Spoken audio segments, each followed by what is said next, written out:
আদ-দুনিয়াউ সিজনুল লিল মুমিন ওয়া জান্নাতুল লিল কাফির। মনে রাখবা মুমিনরা তোমাদের জন্য দুনিয়াটা হচ্ছে জেলখানা, আর যারা কাফের তাদের জন্য হচ্ছে এই দুনিয়াটা হচ্ছে তাদের জন্য জান্নাত। বলেন ঠিক কিনা? আমাদেরকে এই সংসার পৃথিবী থেকে চলে যেতে হবে, বলেন ঠিক কিনা? এই দুনিয়া আমাদের আসল না। দাদা বলেছে এটা তার বাড়ি, দাদা থাকতে পারে নাই। পরদাদা বলেছে এটা তার বাড়ি, সেও থাকতে পারে নাই। কারো কারো বাবা বলেছে এটা তার বাড়ি, কিন্তু থাকতে পারে নাই। অবশেষে আমার হায়াত যখন শেষ হয়ে যাবে আর একদিন আমি আমার বাড়ি বলছি, কিন্তু না বন্ধু, যে বাড়িটা কত সুন্দর করে নির্মাণ করেছেন, যে বাড়িতে ছিলাম মনে হচ্ছে এইটা এই এলাকার ভিতরে সবচাইতে সুন্দর সুদৃশ্য বাড়ি। কিন্তু মনে রাখতে হবে যেদিন প্রাণ বায়ু চলে যাবে সেদিন এই বাড়ি থেকে ওনাকে ল্যাংটা করে বের করা হবে, একটা ধাগও নিতে পারবে না। এই বাড়ি থেকে যেদিন বের করা হবে কোনো দিন তিনাকে আর ঘরে ঢুকানো হবে না। আমাদের সবাইকে চলে যেতে হবে বন্ধু। এই দুনিয়ায় আমাদের চূড়ান্ত নাম, কিন্তু এই দুনিয়ার কর্মফলের জন্য মহান আল্লাহ রাব্বুল আলামিনের কাছে আমাদেরকে জবাবদিহি করতে হবে, কি হবে না? আজ আমরা যারা মাহফিলে আছি, এই মাহফিলের শ্রোতা যারা বিভিন্ন জায়গায় আশারের নামাজ আদায় করেছেন, তাদের ব্যাপারে আমার কোনো বক্তব্য নাই। কিন্তু যারা এই মাহফিলে এসে আশারের নামাজের পড়ে আশারের নামাজ না পড়ে আপনি বাইরে ছিলেন, মনে রাখবেন আপনার 1000 ওয়াজকে যদি একসাথ করা হয় আল্লাহর রাস্তায় আল্লাহর মসজিদে একটা সিজদার সমান হবে না। মাহফিলগুলা তো এখন অবস্থা খুব খারাপ।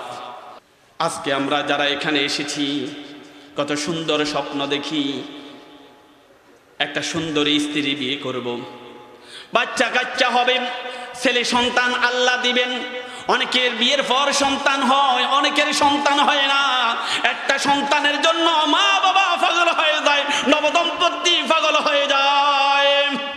যার সন্তান হয় না ওই মহিলাটা অনেক কষ্টের ভিতরে থাকে। ঘরের ভিতরে যখন থাকে পার্শ্ববর্তী তার যারা এসে অথবা পার্শ্ববর্তী শাশুড়ির স্থায় যারা আছে এসে এমনভাবে সেখানে কুটনামি করে, মুখের দিকে তাকিয়ে ওই শাশুড়িকে পরামর্শ দেয়, তিরস্কার করে, কিভাবে কি হবে, ও যদি ওরকে বিয়ে করাইছ তো অনেক সুন্দর করে, কিন্তু বংশের বাতি জ্বালানোর মতো আর কেউ রইল না। বলেন ঠিক কিনা? এরকম কেউ যদি কুটনামি করে বলেন তুই নিজে আসি বাতি জ্বালাইস, এমনিতে তার সন্তান হয় না। কিন্তু আজকে পার্শ্ববর্তী বাড়ির কিছু কিছু কুটনামি মহিলার কারণে আরেকজনের সংসার বিনষ্ট হয়। বলেন ঠিক কিনা? এজন্য মনে রাখবেন প্রিয় ভাইয়েরা, যে ঘরের ভিতরে বাইরের মানুষের পরামর্শে যে ঘর চলে ওই ঘরের ভিতরে শান্তি বেগম কিন্তু জানালা দিয়ে বের হয়ে যায়। অনেক শাশুড়ি আছে বাইরের পরামর্শ চলেন, অনেক শ্বশুর আছে বাইরের বন্ধুদের পরামর্শ চলে। বন্ধু, ঘর যদি সুন্দর করে চালাতে হয় তোমার ঘর তুমি চালাবা, কারো পরামর্শে তুমি ঘর চালাবা না। যেদিন থেকে তোমার ঘরের বিচার বাইরে গেছে ওই দিন থেকে ওই ঘরের শান্তি বেরিয়ে গেছে। বলেন ঠিক কিনা? কত সুন্দর একটা সংসার আপনার স্বপ্ন দেখি, আমাদের স্ত্রীটা কত আমরা বিশ্বাস করি, যার কারণে আমরা বাইরের শত্রু থেকে আমরা হেফাজতের জন্য ঘরের সিটকানি সবচাইতে সুন্দর করে দেই এবং আমরা তালা লাগাই। কিন্তু যেই ঘরের ভিতরে রুমের ভিতরে ঢুকি সে তো আরেক ঘর থেকে এসেছে। আমার স্ত্রী যেদিন থেকে কাবিল তু বলছি, এত বিশ্বাস করেছি, একই ঘরের ভিতরে সিটকানি দিয়ে সে আর আমি ছাড়া আর কেউ নেই। বলেন ঠিক কিনা? একই বালিশের ভিতরে দুইজন সই, একজনকে একজন কত মহব্বত করি, কত ভালোবাসি। স্বামী তার স্ত্রীর ভালোবাসা এমন পর্যায়ে পৌঁছে যায় আপন মা বাবা পর হয়ে যায়। সুন্দরী স্ত্রীর হাত ধরে বাসর করে বলে, তুমি যে এত সুন্দরী আল্লাহ আমার ভাগ্যে রেখেছেন, যদি জানতাম তাহলে আমার আব্বার আগে আমি বিয়ে করতাম। কি সুন্দর! স্ত্রী দেখে মায়ের ভালোবাসা বলে যায়, বাবার ভালোবাসা বলে যায়, ভাইয়ের ভালোবাসা বলে যায়, বোনের ভালোবাসা বলে যায়। এতদিন পর্যন্ত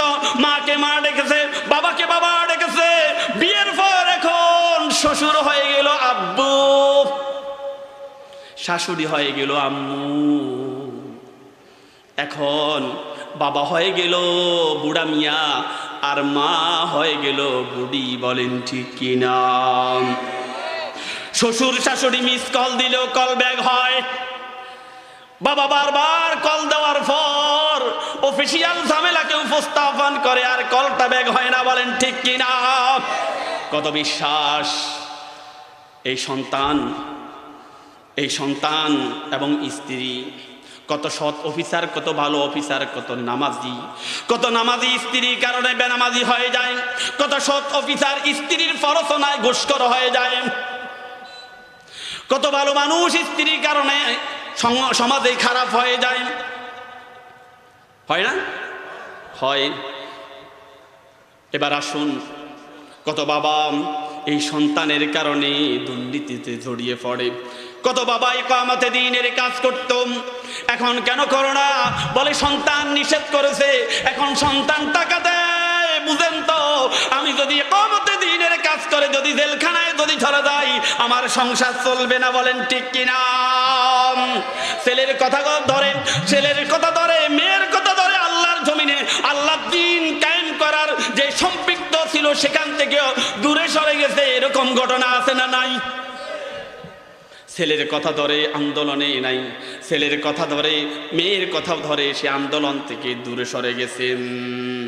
সন্তানকে প্রতিষ্ঠিত করার জন্য সৎ অফিসার অসৎ হয়ে গেল, সন্তানকে প্রতিষ্ঠিত করার জন্য ব্যবসায়ী মানুষ, ব্যবসায়ী ভাই, কত সৎ ব্যবসায়ী ছিল, কিন্তু সন্তানকে প্রতিষ্ঠিত করার মানুষে ভালো জিনিসের সাথে খারাপ মিশ্রণ করে। এরকম ব্যবসায়ী আছে না নাই?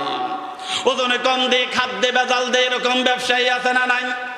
এই যে আমরা আল্লাহুম্মা বারিক লানা ফি রজব ওয়া শাবান ওয়া বাল্লিগনা রমাদান, আমরা নবীজির জবান থেকে শুনেছি আল্লাহর নবী যখন রজব এবং শাবান মাস আসতো আল্লাহর কাছে দোয়া করতো, আল্লাহ রজব এবং শাবান মাসের বারাকা নসিব করো, আর পবিত্র রমজান পর্যন্ত আমাদেরকে পৌঁছিয়ে দাও। বলেন ঠিক না?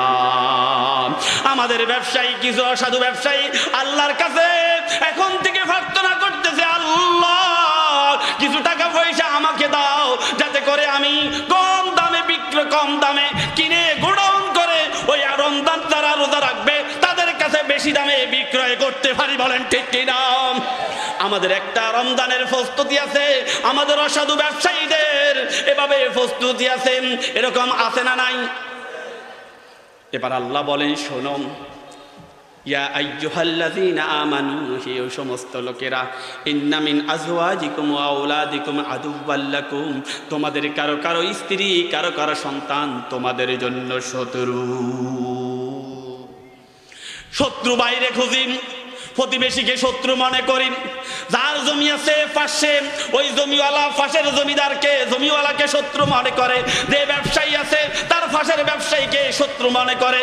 যে সভাপতি, ওই সেক্রেটারি আল্লাহর কাছে দোয়া করে, আল্লাহ এত মানুষের মৃত্যু হয়, আমার সভাপতি মরে না কেন? কর্মীরা জিজ্ঞেস করে, সেক্রেটারি সাহেব এতজনের জন্য বদদোয়া দেন, কিন্তু আজকে দেখলাম আপনি সভাপতির জন্য বদদোয়া দিচ্ছেন কেন?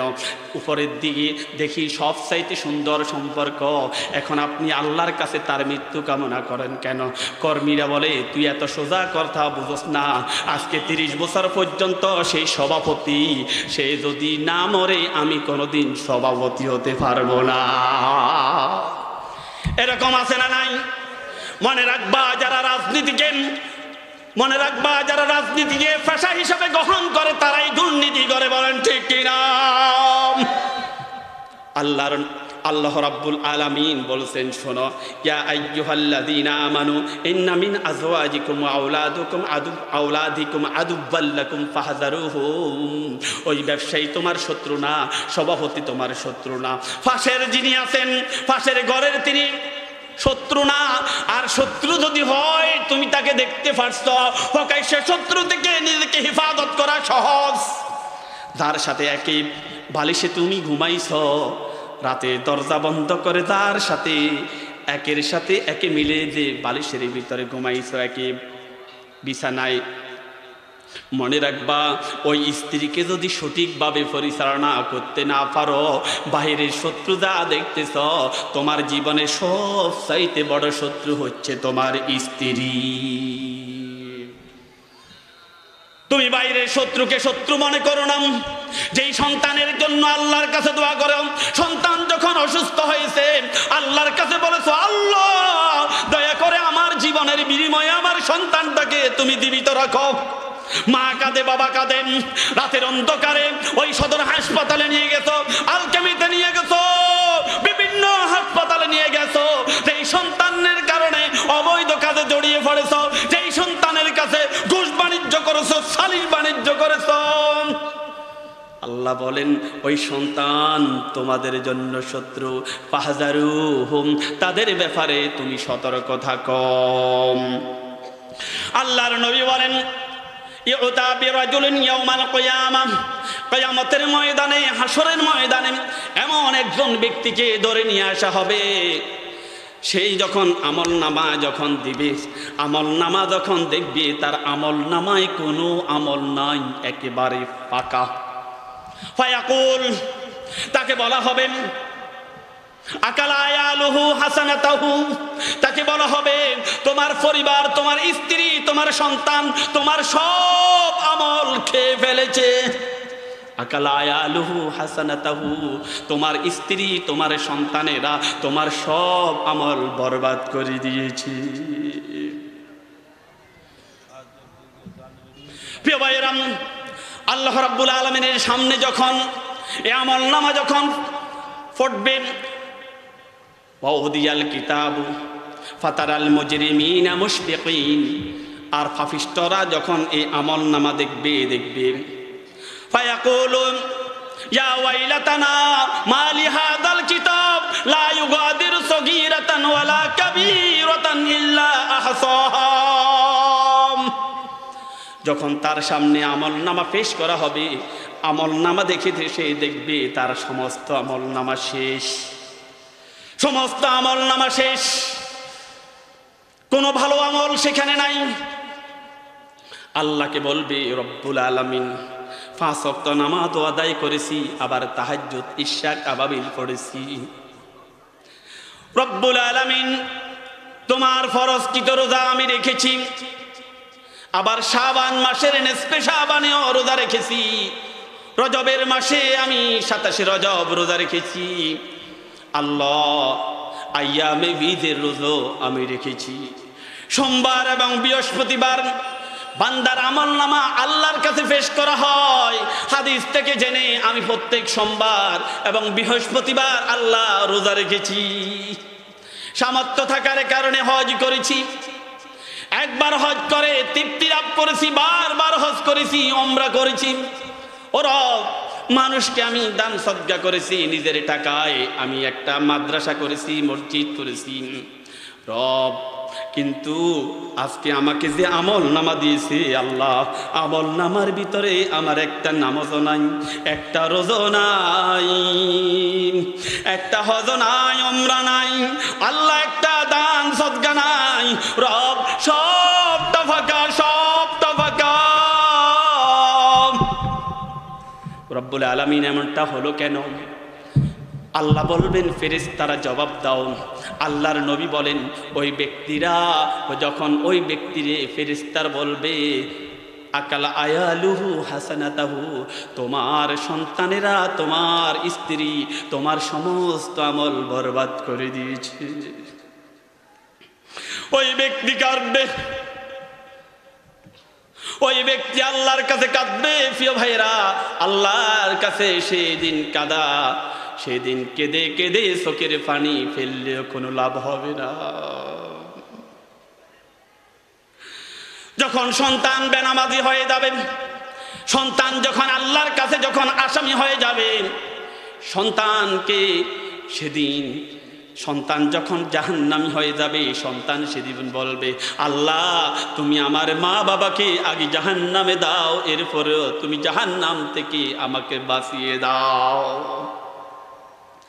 পীর সাহেবকে বলবে মুরিদরা, আল্লাহ আমার পীর সাহেবকে জাহান্নামে দাও, তবু ওই জাহান্নাম থেকে তুমি তুমি আমাকে বাঁচিয়ে দাও। কর্মীরা নেতাকে জাহান্নামে দিয়ে তারা জাহান্নাম থেকে বাঁচতে চাইবে। আল্লাহকে বলবে, আল্লাহ আমার নেতাকে তুমি জাহান্নামে দাও, তারপরেও তুমি আমাকে জাহান্নাম থেকে বাঁচিয়ে দাও। সেদিন পীর সাহেব মুরিদেরা পীর সাহেবকে ধরবে, তোমার কারণে জাহান্নামী হলাম, কারণ তুমি বলেছ তুমি আমাদেরকে সেদিন জাহান্নাম থেকে বাঁচিয়ে দিবা। আজকে তো জাহান্নাম তো এখনো দূরে, আমরা হাসরের ময়দানে উঠেছি। সিম্পান আলা উজুহিহিম, আমাদের নাকটা এবং মুখটাকে আমাদেরকে নিচের দিয়ে দেওয়া হয়েছে, পা দুইটাকে উপরের দিকে দেওয়া হয়েছে। আমরা কবর থেকে উঠার পর আমাদের পা দুইটা উপরে, সিম্পান আলা উজুহিহিম, আমাদের মুখটা নিচে, আমাদের নাকের উপর, আমাদেরকে বর করে জাহান্নামে উঠা লেগেছে। দেখো সমস্ত রক্তে হাসরের মাঠ ভিজে গেছে, আমরা সবাই গামে, আমরা সবাই রক্তে রঞ্জিত হয়ে গেছি। পীর সাহেবকে বলবে, তোমার কারণে আমরা ধরা পড়ে গেছি পীর সাহেব। সেদিন পীর সাহেব বলবেন, মুরিদরা শোনো, আমি তো আমার মাজারের সামনে লাল শালু টানিয়ে দিয়েছিলাম, এটা তো ছিল রেড সিগন্যাল।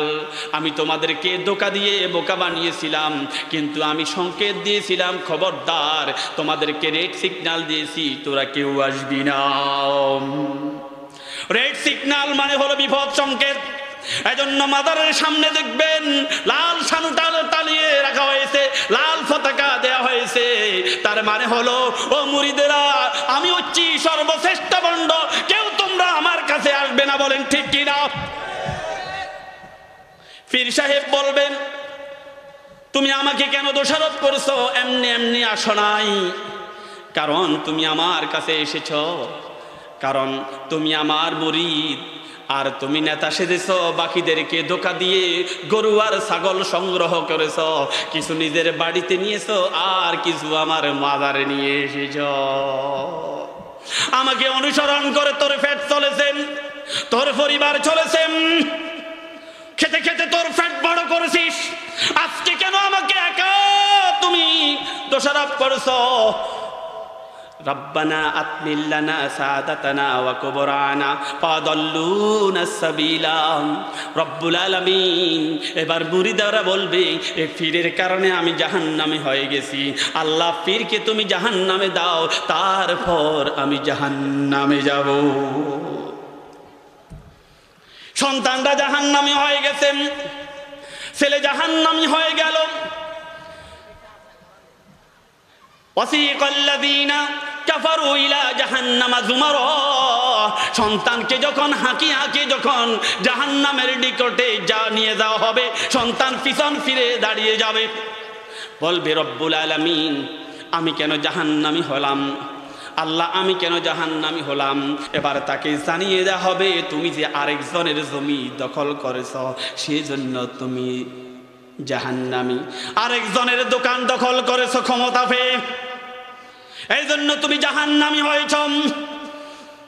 দুই ভাইয়ের ভিতরে ঝগড়া ছিল, তোমাকে সালিক বানিয়েছে ছোট্ট ছেলে, তুমি এলাকার নেতা, সেইখানে গেছ, তোমাকে নেতা বানাইছে, তুমি সেখানে এমন অবস্থা করে দিছ, দুই ভাইকে দুই রকম পরামর্শ দিয়ে তাদের সুন্দর সংসারটাকে তছনছ করে দিয়েছ।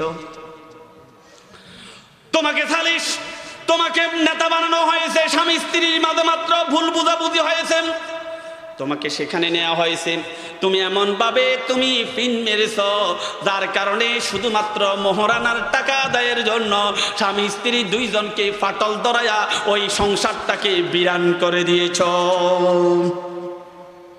وقال الذين كفروا ربنا أرنا الذين أضلانا من الجن والإنس نجعلهما تحت أقدامنا ليكونا من الأسفلين।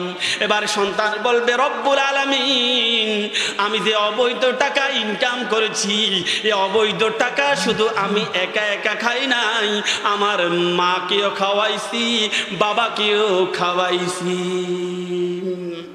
আমার মনে পড়ে গেল, ছোট্ট অবস্থায় আমি ধনিয়া চুরি করেছি, মরিচ চুরি করেছি, আমি শশা চুরি করেছি, ক্ষীরা চুরি করেছি, আমার মাকে যেদিন দুনিয়া ফাতা নিয়ে এসেছি, আমার মা একবারও জিজ্ঞেস করে নাই আমাদের তো দুনিয়া ফাতা নাই, আমাদের তো ক্ষেত নাই, তুমি এটা কোত্থেকে নিয়ে এসেছ। বরং আরেকজনের দুনিয়া ফাতা চুরি করে আমি মাকে দিয়েছি, মা এটা মাছের সাথে দিয়েছে। বাবা এসে মজা করে খেয়ে বলতেছে, আজকে তরকারিটা তো বড় মজা হয়েছে। একবারের জন্য জিজ্ঞাসা করলো না এটা কি বৈধ ধনিয়া ফাতা না অবৈধ ফাতা। ওই যে রাজাপুর বাজারে গিয়েছি, বড় কাতলা মাছ, রুই মাছ নিয়ে এসেছেন। আমার পকেটের ভিতরে অবৈধ টাকা ছিল, কারণ আমার পকেটে আমি আগের কথা বলছি, নেতাজি দোকানে গেছে, বাজারে গেছে, দেখতেছে একবারে কাতলা মাছ লাফাচ্ছে। একজন মুরব্বী যাই সেখানে দাঁড়িয়েছে, কারণ বাড়ি থেকে বলেছে তার স্ত্রী একটু কাতল মাছ খেতে চেয়েছে, পকেটের ভিতরে বেশি টাকা নাই। কাতল মাছের দাম জিজ্ঞেস করছে, একবার এই পকেটে হাত দে, আবার এই পকেটে হাত দে, একটু ঘুরাঘুরি করে, একটু যদি দাম কিনে, দাম যদি একটু কমে তাহলে কিনে স্ত্রীর জন্য নিয়ে যাবে। এই অবস্থায় নেতাজি চলে এসেছে, জিজ্ঞেস করতেছে কাতল কত, বলে 500। এতক্ষণ পর্যন্ত মুরব্বীকে 400 টাকা বলেছে, মুরব্বী আর একটু কমার জন্য অপেক্ষা করছে।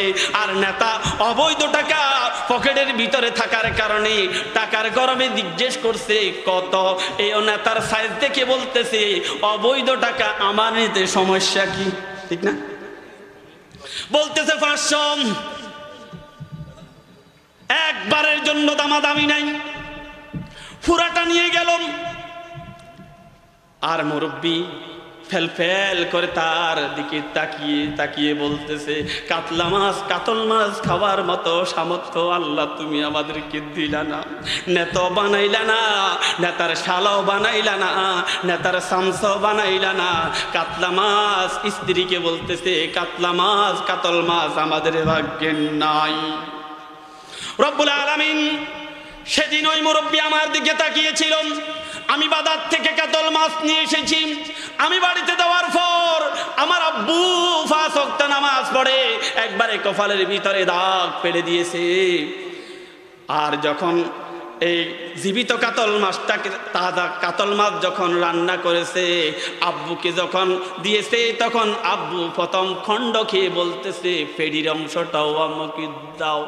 আমার আব্বু একবারও জিজ্ঞেস করলো না, সন্তান তোর তো কোনো চাকরি নাই, কোনো ব্যবসা নাই, এই টাকা কোত্থেকে পেলি, এই টাকা কোত্থেকে পেলি, কাকে ধ্বংস করেছ, কার সংসার বিনাশ করেছ, কার দোকান শেষ করেছ, কার ব্যবসা গুটিয়ে দিয়েছ, কার জীবনের 12টা বাজিয়েছ। একবারও আমার আব্বু জিজ্ঞেস করে নাই। তার ষোড়শী কন্যা যখন জাহান্নামী হয়ে যাবেন, আল্লাহকে প্রশ্ন করবে, রব্বুল আলামিন এত গুনাহ তো আমার ছিল না, মাত্র 16 বছর বয়সে আমি ইন্তেকাল করেছি, কিন্তু আমার আমল নামায় আজকে কোটি কোটি গুনাহ। আল্লাহ এত গুনাহ তো আমি করি নাই। তখন ওই সন্তানকে বলা হবে, তুমি যে বেপরদা অবস্থায় চলেছ, পর্দা মেনটেন করো নাই, যার কারণে তুমি গুনাহগার হয়ে জাহান্নামী হয়ে গেছ। এবার ওই কন্যা সন্তান বলবে, আল্লাহ এই গুনাহ তো আমি একা করি নাই। আমি যখন 5ম শ্রেণী থেকে 6ষ্ঠ শ্রেণীতে উঠেছি, আমার মাকে বলেছি মা বোরকা লাগবে, আমার আম্মা বলেছেন এত ছোট্ট বয়সে বোরকার দরকার নাই। যখন প্রতিষ্ঠান থেকে চাপ দিয়েছে বোরকা শিখাইছেন, আমার মা যখন প্রতিষ্ঠানে যেতাম বোরকার ব্যবস্থা করেছে। আর যখন কোনো অনুষ্ঠানে, পার্টির অনুষ্ঠানে যেতাম, আমি আমার প্রথম ওই বোরকা পরে যেতাম। আমার মা বলতো না না না, তুমি শুধু বোরকা পরে প্রতিষ্ঠানে যাবে, পার্টি অনুষ্ঠানে যদি বোরকা পরে যাও তোমাকে খ্যাত লাগবে, ব্যাকডেটেড মনে হবে, আধুনিকা মনে হবে না। আমি বোরকা পরেছি, সে বোরকা আমার মা খুলে ফেলেন আমাকে বাজারে তুলেছে। রব, আজকে যদি আমি জাহান্নামী হয়ে যাই, আমি একা কেন জাহান্নামে যাব? আমার জাহান্নামে যাওয়ার কারণ হচ্ছে আমার মা। আল্লাহ যদি আমি জাহান্নামে যেতে চাই, আমি যদি জাহান্নামে যেতে চাই, তোমার কাছে আমার শেষ ইচ্ছা হচ্ছে তাহাতা কদামিনা লিয়াকুনা মিনাল আসফালিন। আল্লাহ দয়া করে তুমি আমার মাকে আগে জাহান্নামে দাও, আমার মায়ের বুকের উপর পা রেখে তারপর আমি জাহান্নামে যাব। আমার বাবাকে দাও। আল্লাহ জাহান্নামে একা কেন যাব? আমার বাবাকে দাও, আমার বাবাকে জাহান্নামে দিবা। আমি সন্তান হিসাবে ওই জাহান্নামে আমার বাবাকে নিক্ষেপ করার পর আমার বাবার বুকের উপর আমি পা রাখবো, তারপরে আমি জাহান্নামে যাব। ইয়া আইয়ুহাল্লাযীনা আমানু ইন্না মিন আযওয়াজিকুম ওয়া আওলাদিকুম আদুওয়াল লাকুম ফাহযারুহুম। আল্লাহ বলেন, মা এবং বাবারা জীবিত থাকতে শোনো, তোমাদের কারো কারো স্ত্রী, কারো কারো সন্তান তোমাদের জন্য শত্রু, তাদের ব্যাপারে সতর্ক হও। তুমি জাহান্নামের কারণ হতে পারে তোমার সুন্দরী স্ত্রী, তুমি জাহান্নামে যাওয়ার কারণ হতে পারে তোমার ওই বখাটে সন্তান, ইফতিদার সন্তান, ওই সন্ত্রাসী সন্তান। ওই সন্তানের কারণে তোমাকে জাহান্নামে যাওয়া লাগবে। তোমার বেপরদা যে মেয়েটাই পর্দা করে না, ওই স্ত্রীর কারণে, ওই সন্তানের কারণে তোমাকে জাহান্নামে হওয়া লাগবে। সর্বশেষ যে কথাটা বলে শেষ করব, এবার কর্মীরা যখন জাহান্নামী হয়ে যাবে, এবার কর্মীরা এসে নেতাদেরকে ধরবে। ইয়াউমা নাদউ কুল্লা উনাসিম বিইমামিহিম। আল্লাহ বলেন, সেদিন আমি প্রত্যেক নেতাকে কর্মী সহ সমাবেত করব। অমুকের সৈনিক, তমুকের সৈনিক, জীবনে একবার রাসূলের সৈনিক হতে পারল না, জীবিত অবস্থায় কোনদিন আল্লাহর তাকবীর আল্লাহু আকবারের স্লোগান দিতে পারল না। আমার নেতা, তোমার নেতা বিশ্বনবী মুহাম্মদুর রাসূলুল্লাহ বলতে পারল না। তুমি মরে যাওয়ার পর তোমাকে যখন কবরে রাখা হচ্ছে, তুমি বলতেছ, তোমার ব্যাপারে বলতেছে বিসমিল্লাহি ওয়া আলা মিল্লাতি রাসূলিল্লাহ। বিসমিল্লাহ বলে তোমাকে রাসূলের দলে তুলে দিলাম। আর রাসূল বলতেছেন, আর বাটফারি করার জায়গা নাই। জীবিত অবস্থায় কোনদিন রাসূলের তুমি সৈনিক ছিলে না, জীবিত অবস্থায় রাসূলের ইত্তেবা করো নাই। কুল্লু উম্মতি ইয়াদখুলুনাল জান্নাহ ইল্লা মান আবা। কিলা মান আবা ইয়া রাসূলুল্লাহ? ক্বালা মান আতানি দাখালাল জান্নাহ ওয়া মান আসানি ফাকাদ আবা। আমার নবীজি বলেন, আমার প্রত্যেক উম্মত জান্নাতে যাবে। আবা ব্যতীত সাহাবীরা প্রশ্ন করলেন, হোয়াট ইজ আবা, মা মানাল আবা? আমার নবীজি বলতেছেন, যে ব্যক্তি কোনো বাক্যে, কোনো নির্দ্বিধায়, কোনো প্রশ্ন না করেন আমার সমস্ত সুন্নাহর ইত্তেবা করবে, সে জান্নাতে যাবে। সুবহানাল্লাহ। আর তুমি জীবিত থাকতে রাসূলের ইত্তেবা করো নাই, সুন্নাহ মানো নাই, বরং তুমি যেটা তোমার পক্ষে এসেছে সেটাকে তুমি বলেছো আলহামদুলিল্লাহ। আর যেটা রাসূলের সুন্নাহ পালন করলে তোমার ক্ষমতা চলে যাওয়ার সম্ভাবনা আছে, নেতাগিরি ছুটে যাওয়ার সম্ভাবনা আছে, সেটাকে তুমি ধর্ম ব্যবসা বলেছ। আল্লাহর নবী বলেন, আল্লাহ রাব্বুল আলামিন বলেন, প্রত্যেক নেতাকে তার কর্মী সহ সমবেত করা হবে।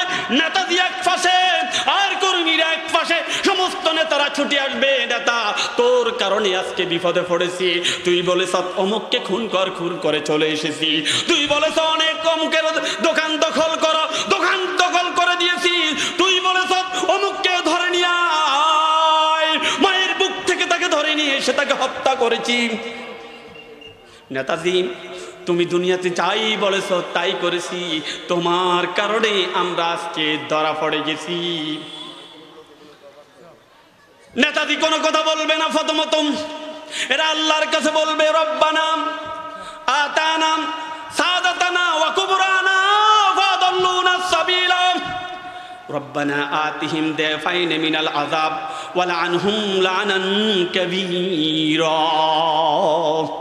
ও আল্লাহ, কর্মীরা সমবেত হয়ে আল্লাহর কাছে প্রার্থনা করবে, দুই চোখের পানি ঝরঝর করে পড়বে। কারণ এমন অবস্থা হবে, তাদের অবস্থা আল্লাহর কাছে বলবে, আল্লাহ হালাকানি সুলতানিয়া, আমরা তো ধ্বংস হয়ে গেলাম। আল্লাহ, আমরা তো ধ্বংস হয়ে গেলাম। আল্লাহ বলবেন, খুদু ফাগুল্লুহু থুম্মাল জাহিমা তাল্লু। ফেরেশতাদেরকে নির্দেশ দাও, দাঁড়াও, চতুর্দিকে তাকে বেষ্টন করা হবে। আইনাল বাফার, ফালানোর কোনো জায়গা নাই, কোনো জায়গা নাই, ফালাতে পারবে না। সমস্ত হাসরের ময়দান ফেরেশতারা ঘিরে রেখেছে। আইনাল বাফার, কোথায় ফালাবি? এখানে তো বিমান তোকে ফালানো হয়েছে, দুপুরের তোমরা অনুসরণ কেন না করো? আমাদের ফেনীর জন্য ইতিহাস এই নিজাম হাজারীর বাড়ি, বলেন ঠিক কিনা? শত শত কোটি টাকা দিয়ে যে ঘর নির্মাণ করা হয়েছে, বাড়ি নির্মাণ করা হয়েছে, আজকে সেটা দুদুর বালুচর, সেটা আজকে দুদুর মরুভূমির মতো, বলেন ঠিক কিনা?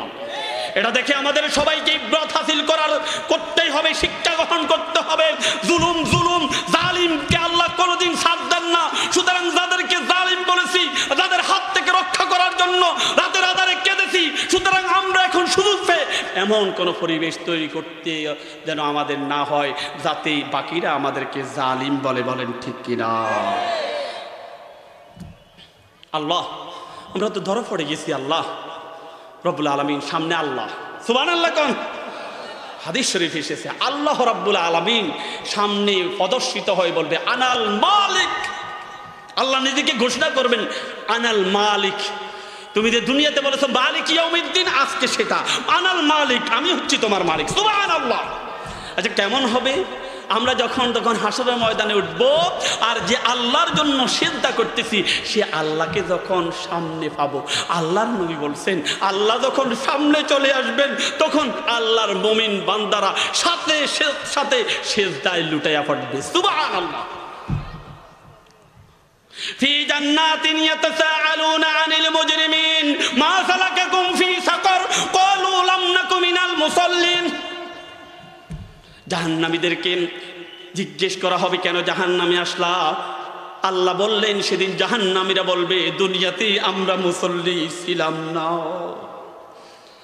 যারা দুনিয়াতে আল্লাহকে সিজদা করেছেন, পাঁচ ওয়াক্ত নামাজ আদায় করেছেন, তাহাজ্জুদের চোখের পানি মহান আল্লাহর জন্য পেশ করেছে, সেদিন আল্লাহকে দেখার সাথে সাথে ওই মুসল্লিরা আল্লাহর কুদরতি পায়ে সিজদায় লুটিয়ে যাবে। মনিব তোমার কাছে প্রার্থনা করি, আল্লাহ সেদিন যারা তোমাকে সিজদা করবে, আল্লাহ আজকে যারা কোরআনের ময়দানে এসেছে, আল্লাহ সেদিন আমরা সবাই যেন সিজদাকারীদের দলে অন্তর্ভুক্ত হতে পারি। এবার যারা দুনিয়াতে থাকতে আল্লাহকে সিজদা করে নাই, সেদিন আল্লাহর নবী বলেন তাদের মেরুদণ্ডটা শক্ত হয়ে যাবে, তারা বারবার হাসরের ময়দানে আল্লাহকে সিজদা করতে চাইবে, তারা হাকুম বিল্লাহ, কিন্তু তারা আল্লাহকে সিজদা করতে পারবে না। তাদের চেহারাটা ভীত বিহল হয়ে যাবে, তারা ভীত সন্ত্রস্ত হয়ে যাবে, আল্লাহর কাছে শর্মিন্দা হয়ে যাবে। শতবার চেষ্টা করবে কিন্তু মালিককে সিজদা করতে পারবে না। আল্লাহ দয়া করে আমরা যারা আছি, আল্লাহ দয়া করে তুমি আমাদেরকে, যারা তোমাকে সিজদা করতে পারবে না, গায়রুল মাগদুব বিআলাইহিম ওয়ালাদ-দাল্লিন, যাদের উপর তোমার গজব পড়েছে, আল্লাহ তুমি তাদের দল থেকে আমাদেরকে হিফাজত করো। এবার বলবে সেদিন কর্মীরা নেতাকে বলবে, আল্লাহ তোমার কাছে প্রার্থনা, এই নেতার কারণে আমি জাহান্নামী হয়েছি, এই নেতার কারণে আমি আরেকজনকে খুন করেছি। সেদিন মজলুম যাদেরকে খুন করেছেন, সেদিন সেখানে উপস্থাপিত হবে। আল্লাহর নবী বলেন সমস্ত খুনিদেরকে আল্লাহ এমন পাওয়ার দিবেন, যারা খুন করেছে তাদেরকে মাথাটাকে এভাবে দিয়ে বুগলের তলে এভাবে করে তারা আল্লাহর কাছে উপস্থিত হয়ে যাবে। আল্লাহ দুনিয়াতে এই লোকটা আমাকে খুন করেছে, আল্লাহ দুনিয়াতে আমি বিচার পাই নাই, ক্ষমতায় ছিল।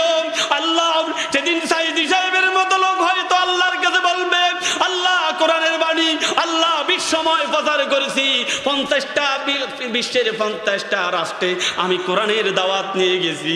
আল্লাহ কোনোদিন আমি মানুষকে কোনো ক্ষতি করি নাই, আমি কারোর উপর জুলুম করি নাই, অত্যাচার করি নাই। শুধু তোমার কোরআনের কারণে, ইকামতে দ্বীনের একজন কর্মী হওয়ার কারণে তারা আমাকে জেলখানা থেকে বের করে নিয়ে রাতের অন্ধকারে আমাকে হাসপাতালের ভিতরে ইনজেকশন পুশিং করে এই লোকটা আমাকে মারাইছে। ওই দিন আল্লাহ পাওয়ার দিবেন, বলবেন মজলুম তুমি তোমার প্রাপ্য বুঝে নাও, আর বলবেন জালিম যদি দুইটার প্রাপ্যটা তাকে বুঝিয়ে দে, কিন্তু প্রাপ্য কোত্থেকে দিবে? দুনিয়ার ক্ষমতা, দুনিয়ার টাকা তো হাসরের ময়দানে অচল। আল্লাহর নবী বলেন সেদিন আল্লাহ পাওয়ার দিবেন। এবার আল্লাহ রাব্বুল আলামিন বলবেন তাহলে তার সমস্ত গুনাহগুলা তোমার গাড়ে চাপিয়ে দাও। সেদিন মাজলুমের সমস্ত গুনাহগুলা জালিমের কাঁধে চাপিয়ে দেয়া হবে। এবার কর্মীরা বলবে রব্বুল আলামিন আমার নেতার কারণে আমি পথভ্রষ্ট হয়েছি, সিরাতাল মুস্তাকিমের পথে ছিলাম। এরকম জালিম বাবা হতে পারে, এরকম জালিম মাও হতে পারে, যে মায়ের কারণে তার সন্তান ভালো পথ থেকে ফিরে আসে, যে বাবার কারণে তার সন্তানটা ভালো পথ থেকে ফিরে আসে। সন্তান যখন ইসলামী ছাত্র শিবির এর মতো ভালো ভালো সন্তান যারা চরিত্রবান, যারা চরিত্র গঠন করে, পড়াশোনায় ভালো, রাতের আধারে যারা তাহাজ্জুদের নামাজের জন্য দাঁড়িয়ে যায়, এই পথে যখন চলেছে বন্ধু তোমার সন্তানটাকে তুমি নিষেধ করেছ, তোমাকে এখন জঙ্গি জঙ্গি লাগে। 5 ওয়াক্ত নামাজ আমি তোর বাবা, আমিও তো পড়ি না, তুই 5 ওয়াক্ত নামাজ পড়স, আবার রাতের আধারেও তাহাজ্জুদের নামাজ পড়স, কার সাথে চলস? মাও বাধা দে, বাবাও বাধা দে, এরকম জালিম আছে না নাই? সন্তানকে ভালো কাজে বাধা দেয়, তার কারণে ভয় লাগতো। কারণ সন্তান যদি পথে চলে, রাতের অন্ধকারে ঘরটাকে অ্যাটাক করে, যখন ওই এসো আলোর পথ, শান্তির পথ, মুক্তির পয়গাম, কোরআনের এই সিলেবাসের বইগুলো যখন পাওয়া যেত, তাদেরকে ধরে নিয়ে রিমান্ডের পর রিমান্ড দিত, যার কারণে মা বাবা ভয় পেয়ে সন্তানকে সিরাতাল মুস্তাকিমের পথ থেকে দূরে সরিয়ে দিত। বলেন ঠিক কি না? এবার সন্তান রিমান্ডে গেলে তো বাঁচত, পুলিশের হাত থেকে বাঁচত, কিন্তু সন্তানকে এই খায় ভালো কাজ থেকে নিয়ে আসার কারণে এবার সন্তান এমন বখাটে সন্তানদের সাথে, এমন বখাটে ছেলেদের সাথে আজকে মিশেছে। আগে সন্তান সকালবেলায় ফজরের নামাজ পড়তো, এখন রাতের 1টা পর্যন্ত মোবাইল দেখে এবং ইয়াবাখোরদের সাথে বিকেলবেলায় আড্ডা দেয়, রাতের বেলায় ইয়াবা খেয়ে বাড়িতে ফেরে। বলেন ঠিক কিনা? সন্তান সিরাতাল মুস্তাকিমের পথে যদি থাকতো তাহলে তাকে পুলিশে ধরতো। বন্ধু এখন গায়রুল মাগদুবি আলাইহিমের পথে যাওয়ার কারণে এখন পুলিশ থেকে সে বেঁচেছে, কিন্তু আল্লাহর ফেরেশতাদের হাতে সে ধরা পড়েছে। বলেন ঠিক কি না? বাবার বিরুদ্ধে নালিশ, মায়ের বিরুদ্ধে নালিশ দিবে সন্তান, নেতারা আর কর্মীরা নেতাদের বিরুদ্ধে নালিশ দিবে।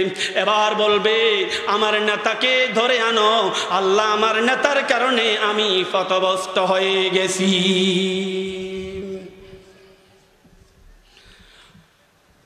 রব্বানা আতমিল লানা সাদাতানা ওয়া কুবরানা ফাদাল্লুনা সাবিলা রব্বানা আতিহিম দাফাইন মিনাল আযাব ওয়ালআনহুম লানান কাবীরা। ও আল্লাহ, যার কারণে আমি পথভ্রষ্ট হয়ে গেছি, আল্লাহ তুমি তাকে নিয়ে আসো, তার বুকের উপর আমি পা রাখবো, তারপরে জাহান্নামে যাব, তুমি আমাকে জাহান্নামের ভিতরে 1 গুণ আযাব দিবা। আল্লাহ, যার কারণে পথভ্রষ্ট হয়ে গেছি, আমার নেতাকে তুমি 2 গুণ আযাব দিয়ে দাও। ইয়া আইয়ুহাল্লাযীনা আমানু ইন্না মিন আযওয়াজিকুম ওয়া আওলাদিকুম আদুওয়াল লাকুম ফাহযারুহুম। আমার প্রিয় তালিমুল কোরআন এর সমস্ত কোরআন প্রেমিকেরা, আজকের এই তাফসীরুল কোরআনের মাহফিলের সম্মানিত শ্রোতারা, আপনাদের কাছে আমি 2টা হাতে 2টা পায়ে আমি হাত রেখে বলবো, এখন জীবিত আছেন, এখন যদি সন্তানের দিকে তাকান, স্ত্রীর দিকে যদি তাকান, তাহলে এখন আপনার কাঁদা লাগবে না। আর এখন যদি স্ত্রীকে স্বাধীনতা পুরাপুরি দিয়ে দেন, তার খেয়াল খুশি মতো যদি চলে, বেপরোয়া অবস্থায় চলে, কোরআন তেলাওয়াত যদি না করে, আর নামাজ যদি না আদায় করে, আপনার সন্তান যদি মানুষের মতো মানুষ না হয়, সন্তান যদি ইয়াবাখোর হয়, ডাইলখোর হয়, সন্ত্রাস হয়, মাদক যদি মাস্তান হয়, আরেকজনের জমি দখলবাজ হয়, বন্ধু অপেক্ষা করো, অপেক্ষা করো, আল্লাহর দরবারে তোমাকে কিন্তু আসামির কাঠ গড়ায় দাঁড়িয়ে দিতে হবে। এজন্য দুনিয়াতে থাকতে আমাদেরকে সতর্ক হওয়ার দরকার আছে না নাই? আল্লাহ বলেন ফাহজারুহুম, স্ত্রীর ব্যাপারে সতর্ক হও। আল্লাহ বলেন ফাহজারুহুম, সন্তানের ব্যাপারে সতর্ক হও। সন্তান জন্ম দিলেই কেবল বাবা হওয়া যায় না। হাসি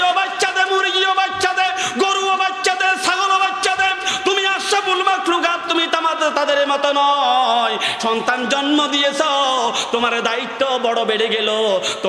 তোমার সন্তানকে সময় না দিয়ে মোবাইলকে এখন সময় দাও। তোমার সন্তানকে ভালো না বেশে মোবাইলকে এখন বেশি ভালোবাসো। মোবাইলটা যখন হাত থেকে 1 মিনিট 2 মিনিট যখন চলে যায় পেরেশান হয়ে যাও। আদরের কলিজার সন্তানটা ঘর থেকে বেরিয়ে গেল, রাতের 10টা বাজে এখনো ঘরে ফিরে না, একবারও সন্তানের জন্য টেনশন তোমার মাথায় ঢুকলো না। বন্ধু সতর্ক হয়ে যাও, ফাজারুহুম। তবে মনে রাখবা, আল্লাহর নবীর সাহাবীরা যারা আল্লাহর নবীর উপর ঈমান এনেছে কিন্তু স্ত্রীর কথা ধরে, যারা হিজরত করে নাই, আর যখন হিজরত করেছে, হিজরতকে করে গিয়ে দেখতেছে আগে যারা গেছে তারা জান্নাতের পথে অনেক দূর এগিয়ে গেছে। আল্লাহর নবীকে বলছেন, হুজুর আমার স্ত্রীর কারণে, সন্তানের কারণে আমি জান্নাত থেকে দূরে সরে গেলাম, আপনি যদি অনুমতি দেন আমি আমার স্ত্রীকে তালাক দিয়ে দেব। আল্লাহ বলেন, না না, তালাক দিবা না। বাঁকাহাট থেকে তাকে তৈরি করা হয়েছে। তুমি যদি তার সাথে কঠোর আচরণ করো, অসুন্দর আচরণ করো, তোমার সংসার টিকবে না।